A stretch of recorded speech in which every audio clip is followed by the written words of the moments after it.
If you regard the First Amendment of the United States Constitution as worth protecting, you must oppose Trump's administration's attempt to silence speech through repressive government action, says the New Yorker in an article by J. Kasparian King. Hello, I'm Jennifer. We're going to be talking about the First Amendment and what you can do to save it.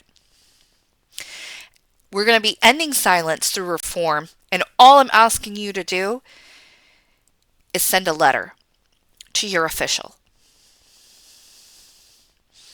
We'll be covering today violations against the civil rights, the facts, a lack of accountability, the solution, and how you're going to help participate in that solution. Now, it's very clear that our rights of freedom of speech and freedom of assembly are protected by the United States Constitution. However, protesters have become the victims of intimidation, violence, imprisonment, and other forms of oppression. So what are we supposed to do to keep our democracy strong?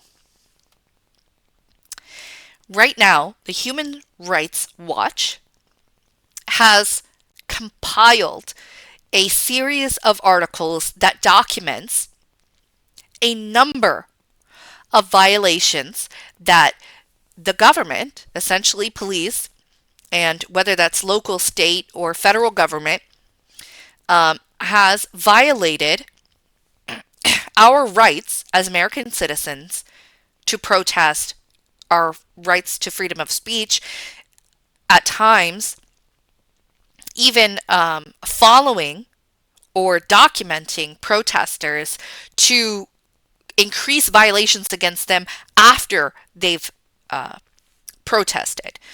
So, and this is bipartisan. I'm not saying that this is just Trump's administration. That was the New Yorker and what they said about Trump. However, this was happening under Biden. This has happened under many other presidents and at all levels of government. So this is not a partisan issue. The United States, the Human Rights Watch Group is an organization that monitors and reports on human rights violations, and they have said that they have limited that America and other countries are limiting our freedom of speech through the use of legislation and what they consider as the definition of a riot or unlawful assembly, as well as giving police the authority to subject the citizens to erroneous violations such as trespassing and obstructing traffic and disturbing the peace as reasoning for dispersing them or using force or making arrests on the individuals participating in those peaceful acts of protest. And finally, they make it very easy for corporations and others to bring lawsuits against organizers, people that organize protests.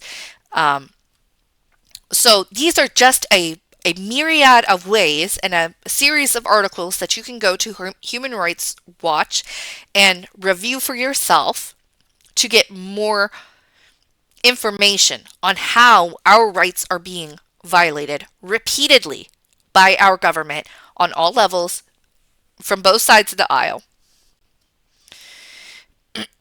Now, I want you to imagine your freedom and imagine a time where you are not told what to believe or when you're allowed to have an opinion, and your freedom is being respected by all levels of government, just like the Constitution gives us.